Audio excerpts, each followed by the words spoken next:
Now, babies, where did I leave off?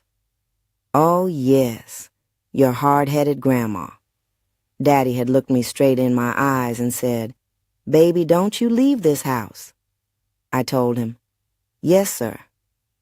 But curiosity got the best of me. When Mama and Daddy got busy talking with the neighbors, I slipped right back out the front door. I made my way toward Euclid and Rhodes Avenue. The farther I walked, the louder it got. Sirens, people yelling, glass breaking, smoke hanging in the summer air. Then I saw a crowd gathered around a car. I couldn't tell what had started it. All I knew was people were surrounding that automobile.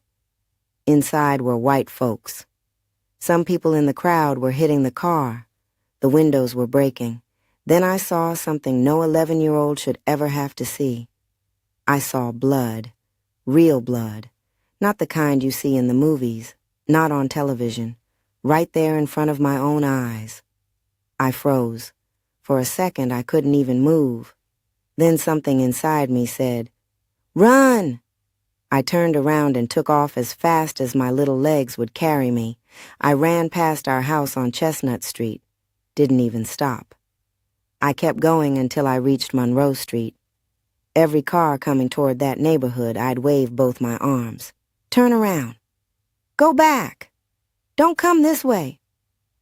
I didn't care who was in those cars, black, white, young, old.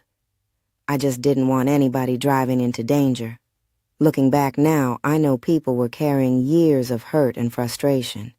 Many felt they had been treated unfairly for a long time, and that summer the anger boiled over.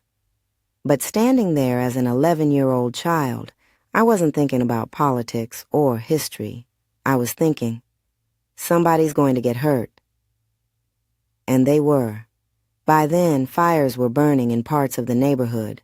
Police cars rushed past one after another. Fire trucks tried to reach burning buildings. The noise seemed to come from every direction.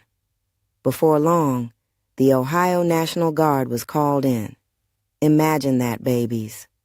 Soldiers with rifles standing on streets where children had been riding bicycles just days before.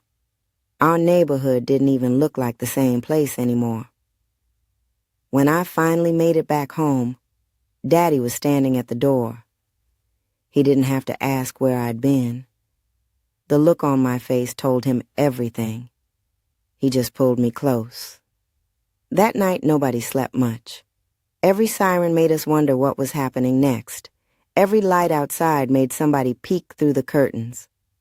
Then, before the sun came up the next morning, Daddy made a decision. See?